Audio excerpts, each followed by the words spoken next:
نحمده ونصلي ونسلم على حبيبه الكريم أما بعد فأعوذ بالله من الشيطان الرجيم بسم الله الرحمن الرحيم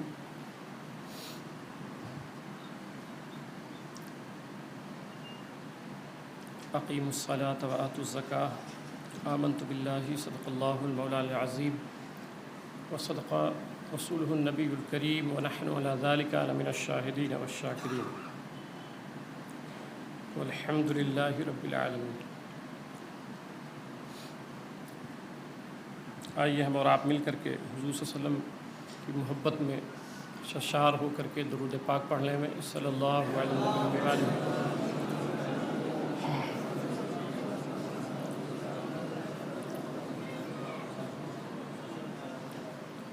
وسلم۔ قاری صاحب نے بڑا اچھا کلام پڑھا، میں خود اصل میں بڑی نازک طبیعت کا ہوں، ایسے اشعار سنتا ہوں تو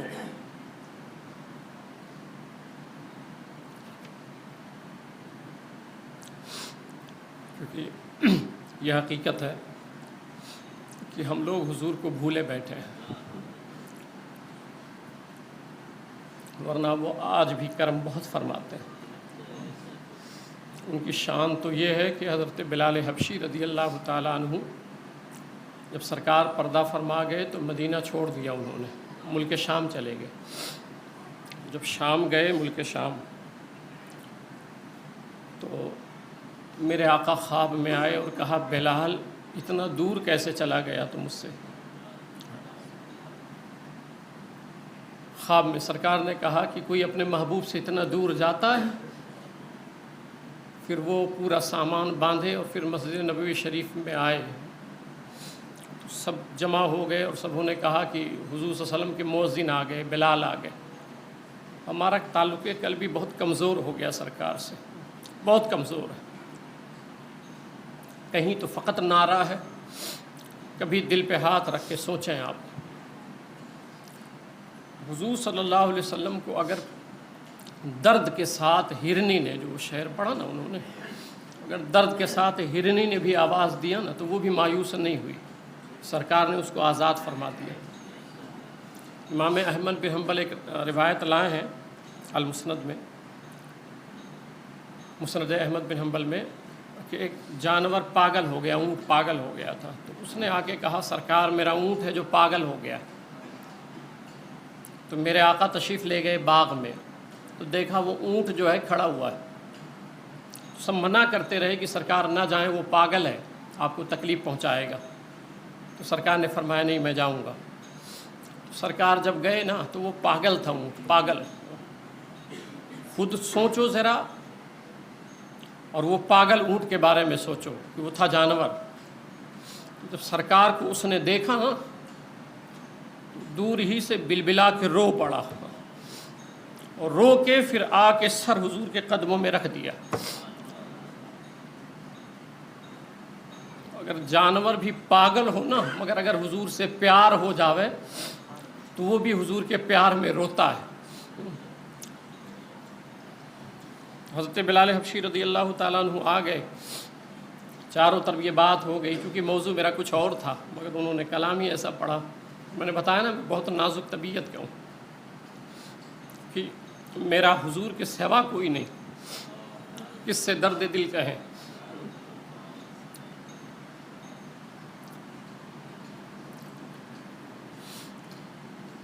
تو سب جمع ہو گئے، حسنین کریمین بھی آ گئے اور کہا کہ آپ سرکار کے مؤذن ہیں۔ میں وہ روایت اکثر سنایا کرتا ہوں کہ سرکار علیہ السلام ایک ستون تھا، تو اس سے ٹیک لگا کے خطبہ دیتے تھے، ہمیشہ خطبہ ٹیک لگا کے دیتے تھے۔ ایک ستون تھا، وہ ستون حنانہ جس کو کہتے ہیں۔ تو ایک صحابی ممبر بنا کے لائے تو سرکار نے وہ ستون چھوڑ دیا، ستون الگ رکھ دیا۔ ستون کس کا تھا؟ ستون حنانہ، یہ کھجور کی لکڑی تھی، وہ کھجور کا درخت تھا۔ تو جب سرکار نے اس کو جدا کیا نا اور حضور صلی اللہ علیہ وسلم کے جسم سے وہ مس نہ ہوا، لکڑی دور رکھا، تھوڑا وہیں رکھا مسجد نبوی شریفی میں، مگر تھوڑا دور رکھ دیا۔ اتنی بھی جدائی اس لکڑی کو برداشت نہیں ہوئی اور وہ ستون حنانہ رو پڑی. صحابہ فرماتے ہیں کبھی دل پہ ہاتھ رکھ کے سوچنا کہ کیا حقیقت میں آپ کو حضور سے پیار ہے. میں زبان کی بات نہیں کرتا، میں کبھی زبان کی بات نہیں کرتا، خود یہ ایک اندر کا مسئلہ ہے جو آپ سوچنا، خود سوچنا. تو وہ ستون حنانہ رو پڑی لکڑی، اور صحابہ فرماتے ہیں وہ ستون اس طرح رو رہا تھا جیسے چھوٹا بچہ بلک کے رو رہا. اور کس کی یاد میں جانتے ہیں؟ آقا کی یاد میں، جبکہ بالکل سامنے سرکار، مگر اتنی بھی جدائی اسے برداشت نہ ہوئی سرکار کی. آپ لوگ حضور سے پیار کرتے ہو، ان سے جدا رہ کے کیسے رہ پاتے ہو؟ کیسی زندگی گزار رہے ہو؟ ان کے بغیر کیسی زندگی ہے تمہاری؟ تو جب سرکار نے دیکھا، صحابہ فرماتے ہیں وہ لکڑی اس طرح رو رہا تھا کہ سرکار نے ممبر چھوڑ دیا، ممبر سے اتر آئے. اس کا رونا برداشت حضور کو نہیں ہوا. حضور کے پیار میں، حضور کی محبت میں اگر لکڑی روئے نا تو یہ بھی حضور برداشت نہیں کر پاتے، حضور تڑپ جاتے ہیں اگرچہ وہ لکڑی ہو. سرکار نے اس ستون کو پھر اپنے آغوش میں لیا اور فرمایا ستون ایک بات بتا، تو چاہتا کیا ہے؟ کہ جنت میں میرے ساتھ رہے یہاں پہ؟ میں دعا کروں جنت میں ایک درخت بن جائے اور تو وہیں رہے، میرے پاس رہے. تو ستون نے کہا سرکار میں آپ کا قرب چاہتا ہوں. لکڑی نے کہا آپ کا قرب چاہتا ہوں. لکڑی ہو کے اس کو اتنی سمجھ تھی، سکون حضور کے قرب میں، آقا کے قدموں میں. تو سرکار نے اس کو وہیں دفن کروا دیا. سمجھانا صرف اتنا چاہتا ہوں نا کہ حضور کے یاد میں کبھی کبھی رو لیا کرو، آنسو بہا دیا کرو. دنیا ہے، ایک دن فنا ہو جاؤ گے، مر جاؤ گے. اور حضور صلی اللہ علیہ وسلم ویسے بھی، جب میں وہ روایت پڑھتا ہوں، علامہ اقبال نے لکھا ہے نا اپنی کتاب میں، کہ اقبال کہتا ہے کہ مولا اگر تو میرا امتحان لینا نا، میرے اعمال کا جب حساب لینا تو حضور کے سامنے نہیں پوچھنا، میرے آقا کے سامنے نہیں پوچھنا. لوگوں نے کہا ایسا کیوں؟ تو اقبال نے لکھا ہے کہ اس لیے کہ میرے اعمال بڑے گندے ہیں، برائیاں بہت ہیں ہمارے اندر. حضور بیٹھے رہیں گے اور سب میرے جب عیب کھلیں گے نا، تو کہیں ایسا نہ ہو کہ میرے عیب کو دیکھ کے حضور صلی اللہ علیہ وسلم کے چہرے پر غم کے آثار آ جائیں. یہ تو مجھ سے پیار کرتا تھا مگر آج دیکھیں اس کا عیب یہ ہے. میں آپ سب کو کہتا ہوں 14 سال سے محنت صرف اسی نقطے پہ کر رہا ہوں کہ حضور سے پیار کر لیں. آپ جب حضور پہ درود پڑھو گے نا تو پھر محبت جاگے گی، حضور کا پیار بڑھے گا آپ کے اندر. تو حضرت بلال حبشی رضی اللہ تعالیٰ عنہ کے پاس آ گئے اور کہنے لگے آپ وہ اذان سنا دینا جو حضور کو سنایا کرتے تھے. تو حضرت بلال حبشی رضی اللہ تعالیٰ عنہ نے اذان دینا شروع کیا مسجد نبوی شریف میں. اللہ اکبر اللہ اکبر اللہ اکبر اللہ اکبر اشہد ان لا الہ الا اللہ، پھر اشہد ان محمد رسول اللہ. جب اس لفظ پہ پہنچے نا تو ممبر پہ نظر گئی. جب بھی وہ اذان دیتے تھے نا تو جب اس لفظ پہ پہنچتے تھے تو رخ مصطفیٰ سامنے ہوتا تھا. جب ممبر پہ نظر گئی حضور دکھائی نہیں پڑے نا تو بے ہوش ہو کے گر پڑے. میں صرف یہ نقطہ سمجھانا چاہتا ہوں، حضور سے پیار کر لیں، آپ حضور سے محبت کر لیں، کیسے بھی کر لیں ان سے، بس ان کو راضی کر لیں، ان کو منا لیں. سب کو اپنا حساب دینا ہے، کسی کے چکر میں نہ پڑیں. اللہ تعالی ہم سبوں کو عشق مصطفیٰ عطا فرمائے. وقت بھی ہو گیا، میں نے کہا نہیں ہمارا تعلق کمزور ہو گیا.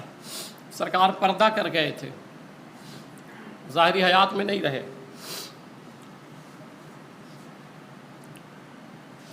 ابو صادق کہتے ہیں کہ ایک شخص آیا اور وہ خاک ڈال رہا تھا اور کہہ رہا تھا یا رسول اللہ صلی اللہ علیہ وسلم میں نے قرآن شریف میں پڑھا ہے اللہ کا حکم ہے کہ جب تم اپنے نفس پر ظلم کر بیٹھو، کوئی گناہ ہو جائے تو اللہ فرماتا ہے آپ کے دربار میں وہ آ جائے اور آپ اس کے لیے استغفار کر دیں تو اللہ بخش دیتا ہے اسے. تو یا رسول اللہ میں آیا ہوں، بڑا پاپی ہوں، گنہگار ہوں، سیاہ کار ہوں، غلطی مجھ سے ہو گئی ہے، سرکار مجھے معاف فرما دیں، اللہ سے کہیں اللہ بخش دے مجھے. وہ صادق کہتے ہیں کہ وہ یہ کہہ رہا تھا اور پھر چل پڑا. تو ابو صادق کہتے ہیں میں سو گیا، خواب میں آقا آئے. میں نے کہا نہیں آپ کی تڑپ نہیں ہے. پھر آپ کہتے حضور خواب میں نہیں آتے، حضور صلی اللہ علیہ وسلم ہمیں نظر نہیں آتے. کتنی کوشش کیا ہے آپ نے، کتنی محنت کی، حضور کا تڑپ کتنا ہے آپ کے دل میں. یہ ابھی اتنا ٹائم گزر گیا، حضور کتنا مرتبہ یاد آئے آپ کو. آپ حضور کے عشق کے نام میں فریب اور دجل نہ دیں، کسی کو دھوکہ نہ دیں، پیار کریں، دل سے کریں. ابو صادق کہتے ہیں خواب میں سرکار آئے اور سرکار نے فرمایا، اس پہ کہ روایت میں پڑھ دوں. میرے آقا بیٹھے ہوئے تھے، صحابہ کرام بیٹھے تھے. تو سرکار نے فرمایا کہ میں اپنے بھائیوں سے ملنے کے لیے مشتاق ہوں، میں بے چین ہوں کہ میں اپنے بھائیوں سے مل لوں. ہم لوگ پوری کائنات تڑپتی تھی کہ حضور کو ایک مرتبہ تک لیں، ایک مرتبہ دیکھ لیں. میرے آقا اتنے حسین تھے نا. ابھی کل ہی میں نے روایت بیان کی کہ اماں عائشہ صدیقہ کہتی ہیں کہ جب سرکار حجرے میں آتے تھے تو چہرے کی جو نورانیت تھی نا چہرے کی سرکار کے، وہ دیوار پہ پڑتی تھی نا تو دیوار روشن ہو جاتا تھا. اتنے خوبصورت میرے سرکار تھے. اور حضرت حلیمہ سعدیہ تو کہتی ہیں کہ میں جب گھر میں لائی نا سرکار کو تو قبیلے بنو سعد کی عورتیں کہنے لگیں کہ پوری پوری رات چراغ جلاتی ہے، تیل کہاں سے آتا ہے؟ تو حلیمہ سعدیہ نے کہا میں چراغ نہیں جلاتی، یہ جو حضرت محمد صلی اللہ علیہ وسلم آئے ہیں نا جب سے، تو یہ ان کے چہرے کی نورانیت ہے، یہ جس گھر میں جاتے ہیں منور ہو جاتا ہے. اماں عائشہ صدیقہ کہتی ہیں کہ میں سل رہی تھی، ایسا چہرہ آپ کا دل نہیں کرتا کبھی دیکھوں؟ آپ کے دل نہیں تڑپتے ہیں کہ اس چہرے کو میں دیکھوں؟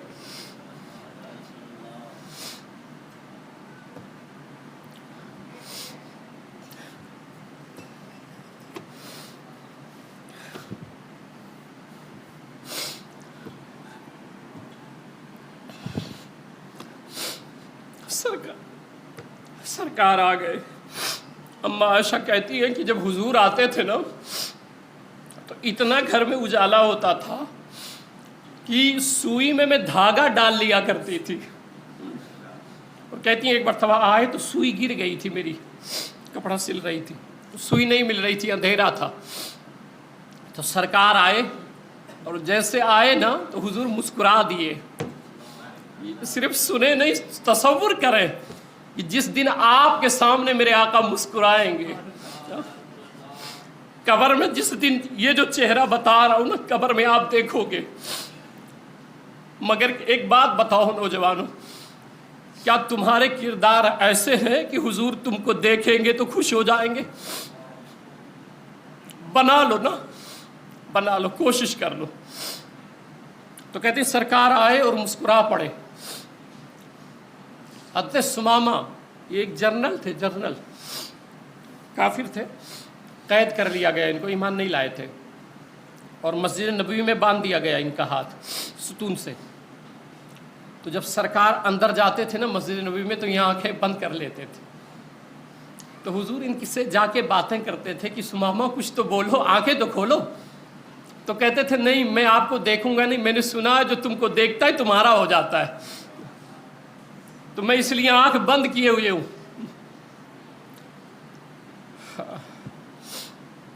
آپ دیکھیں نا سورج حسین ہے، چاند حسین ہے نا، لوگ خوبصورت کیسے کیسے ہیں، اور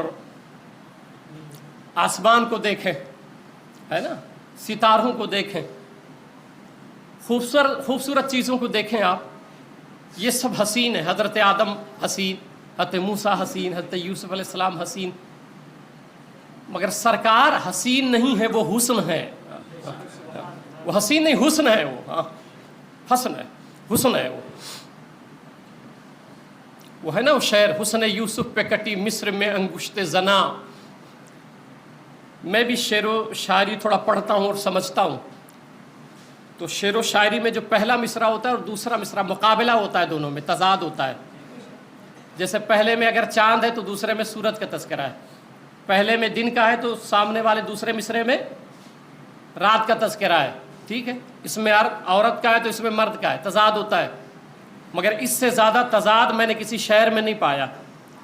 آپ شعر سنیں، حسن یوسف پہ کٹی مصر میں انگشت زنا، سر کٹاتے ہیں تیرے نام پہ مردان عرب.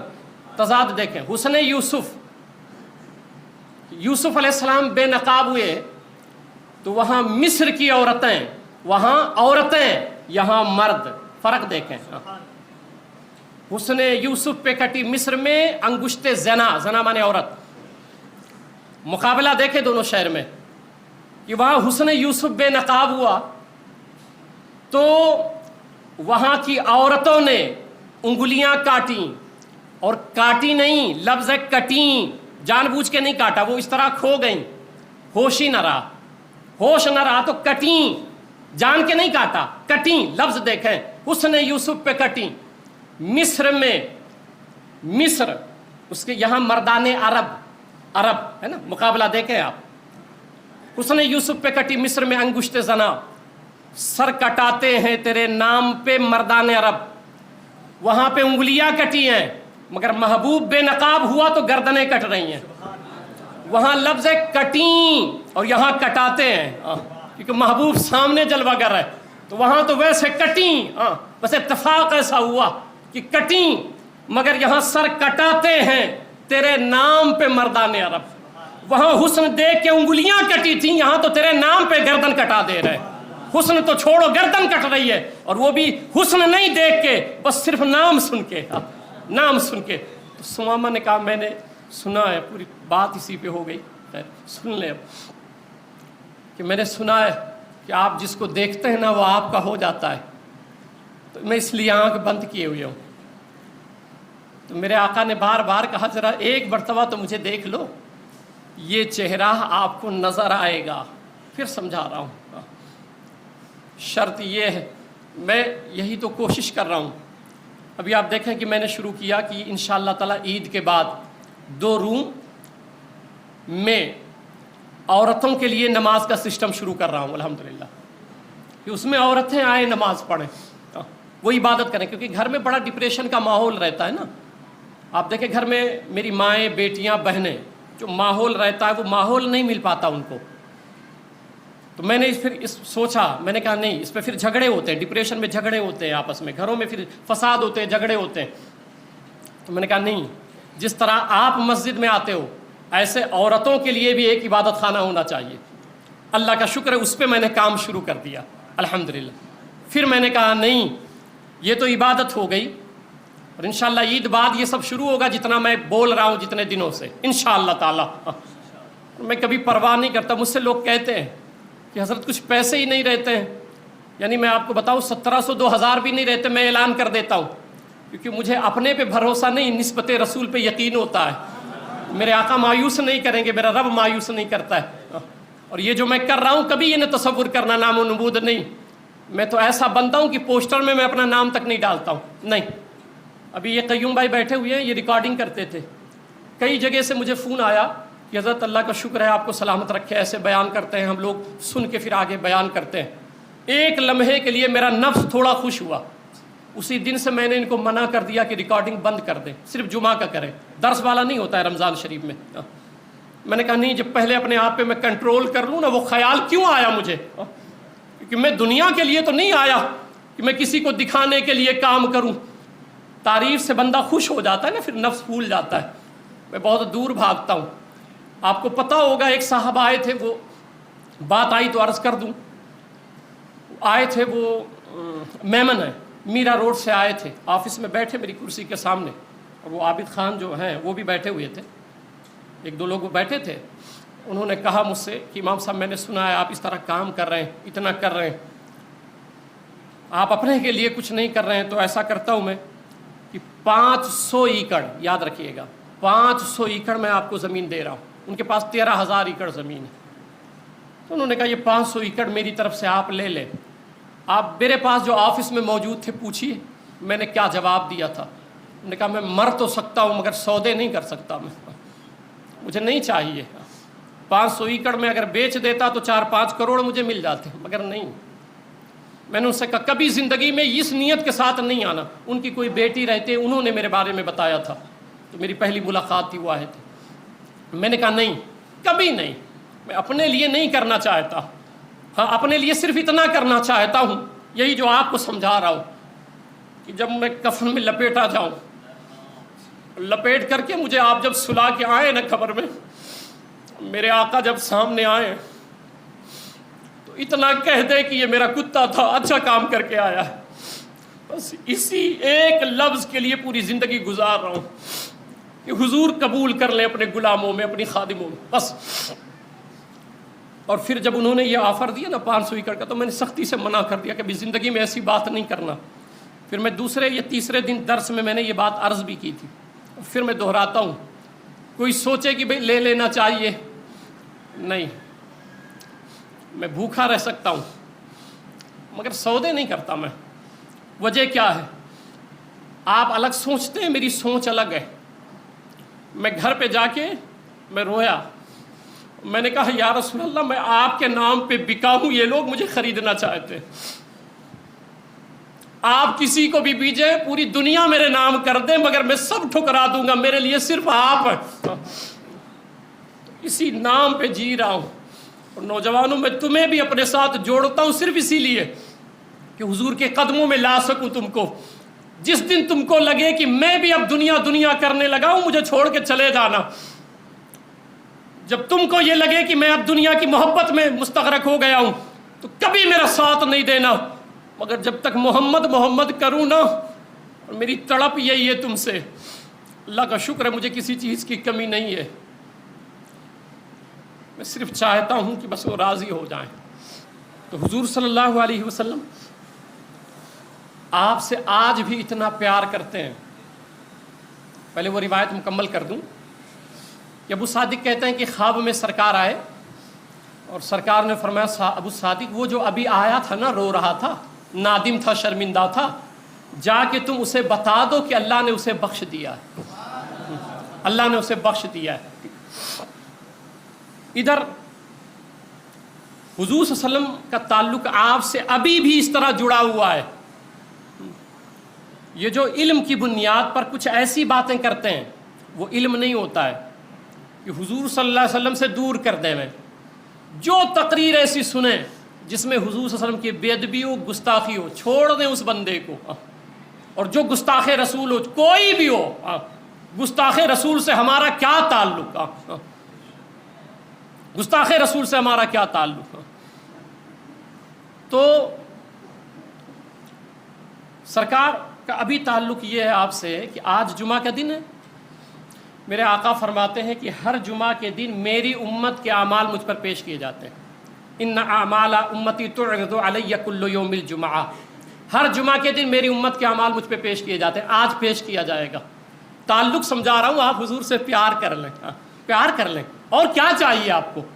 آپ دیکھیں نا کہ جس جگہ پہ آپ کے کوئی کام نہیں آئے گا، نہ ماں، نہ باپ، نہ بیٹی، نہ بیٹا، نہ بہن، نہ دوست، نہ احباب، کوئی کام نہیں آئے گا، اس جگہ پہ جب آپ جائیں گے، جیسے قبر میں آپ پہنچیں گے، سرکار موجود ہے۔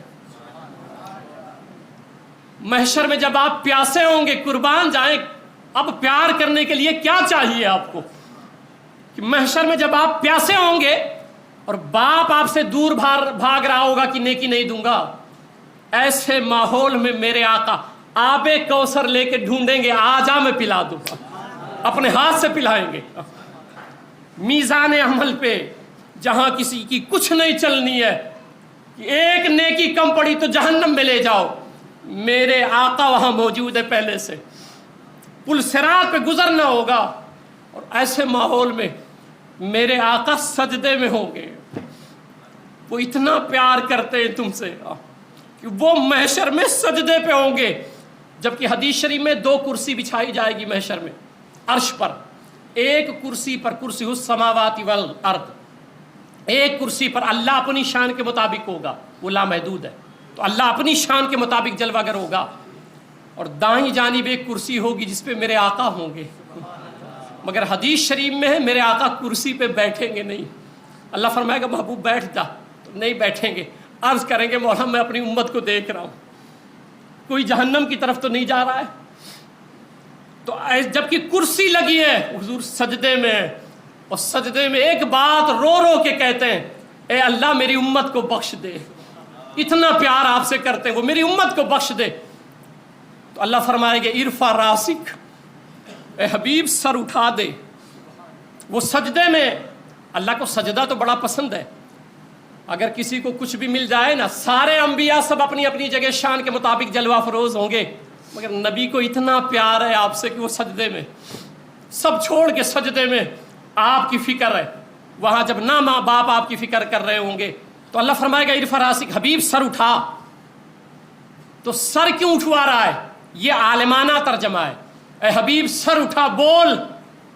میں جب ترجمہ اس کو پڑھا نا میں نے، تو میں نے عاشقانہ ترجمہ کیا، یہ عالمانہ تھا. محبوب سر اٹھا بول، کس کو بخشنا ہے بخشا جائے گا. میں کہتا ہوں نہیں، سجدہ تو اللہ کو بڑا پسند ہے، بے شک کہا جائے گا سر اٹھا، بے شک یہ صحیح ہے، مگر سرکار کا چہرہ زمین کی طرف ہوگا نا. سجدے میں چہرہ اوپر تو نہیں ہوگا، ایسے زمین پر ہوگا. سجدے میں ہوں گے، ڈھکا ہوگا. اللہ فرمائے گا ارفع راسک، مطلب اے حبیب ذرا مکھڑا دکھا، اے حبیب ذرا چہرہ دکھا. اب حبیب نے سر اٹھایا تو مکھڑا دکھا نا، تو چہرہ اٹھایا مکھڑا دیا، کہا اس مکھڑے کی وجہ سے اتنوں کو بخش دیا. پھر سجدے میں گئے، کہا حبیب اب بھی مکھڑا دکھا، چہرہ دکھا. حبیب نے چہرہ دکھایا، کہا والضحیٰ تیرے چہرے کی قسم اتنوں کو میں نے معاف کر دیا. حبیب ایسے 40 دن وحی الہی کا نزول بند ہو گیا. تو جب کافروں نے تانا دیا نا تو سرکار رنجیدہ ہو گئے کہ محمد کرم محمد کو چھوڑ دیا، نعوذ باللہ من ذالک. 40 دن ہو گیا تھا، تانا دیا تو حضور رنجیدہ ہو گئے. دیکھیں کبھی غم ہوتا ہے نا تو چہرے پہ نظر آتا ہے، غم جب ہوتا ہے تو چہرے پہ نظر آتا ہے. تو حضور صلی اللہ علیہ وسلم کے چہرے سے نظر آ رہا تھا غمگین ہے، کیونکہ انہوں نے تانا دے دیا تھا. پھر سرکار گھر پہ آئے اور امامہ شریف باندھا تھا اتار کے رکھ دیا. اب زلف عنبری دونوں طرف بکھر گئے، چہرے پہ غم کے اثر. امامہ شریف کھول کے رکھ دیا تو زلف عنبری دونوں طرف بکھرے ہوئے تھے. اب اللہ کو بتانا ہے کہ حبیب میں نے آپ کو چھوڑا نہیں، اتنی بات صرف کرنی ہے. مگر غم تھا، چہرے پہ اثر تھا. بات کہاں سے شروع کی؟ والضحیٰ تیرے چہرے کی قسم، کیونکہ غمگین چہرہ تھا تو شروع یہاں سے کیا، والضحیٰ تیرے چہرے کی قسم. امامہ اتار دیا تھا، زلف عنبری نظر آ رہی تھی تو کہا واللیل اذا سجا، ہائے تیرے زلف عنبری کی قسم، ما ودعک ربک وما قلی، تیرے رب نے تجھے کبھی نہیں چھوڑا ہے. وہ میرے آقا ہے، ان سے پیار کریں، ان سے پیار کریں. اور سرکار آج بھی تعلق یہ ہے کہ اعمال پیش کیا جاتا ہے تو اگر ہماری برائیاں دیکھتے ہیں نا سرکار، بدعمالیاں دیکھتے ہیں، تو آج بھی یہ ہوتا ہے ہر جمعہ کو کہ میرے آقا قبر میں ہاتھ اٹھاتے ہیں تمہارے لیے اور کہتے ہیں مولا اس کو نہ دیکھ، مجھے دیکھ لے، میرا امتی ہے، گنہگار ہے، سیاہکار ہے، مولا میری وجہ سے اسے معاف فرما دے. آج بھی یہ تعلق زندہ تعلق